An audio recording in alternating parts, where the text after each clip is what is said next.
The human being possesses a conscience, that which is a cognitive and emotional ability to distinguish from bad and good. This highest faculty in every human person helps us to think, make choices, and actions in life. Welcome back to my YouTube channel, dear friends. It's your favorite missionary, Udochukwu Peter, and today we are going to be talking about two types of conscience, which is erroneous conscience and certain conscience.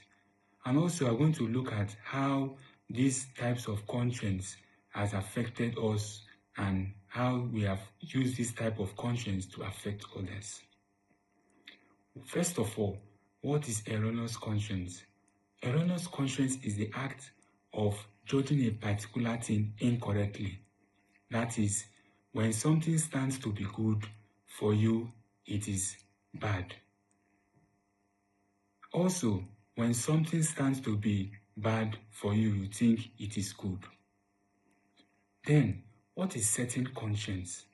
Certain conscience is the act of judging a particular thing with conviction that an act is either good or bad.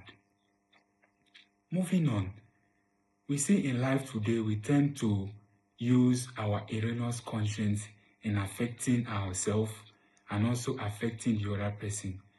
And this tend to bring us pain and also bring pain to the other person when we use our erroneous conscience to judge things. As I rightly said, erroneous conscience is the act of judging a particular thing incorrectly. When we know at times a particular thing is kind of not clear to us, it's good for us to pause a little bit and then we check to see the truth in it than making conclusions. You see, when you judge with your erroneous conscience, you are judging incorrectly because you do not know which is good or which is bad. Or when something stands to be good for you, you think it is bad. And when something stands to be bad for you, you think it is good. And this affects us and also affects the other person.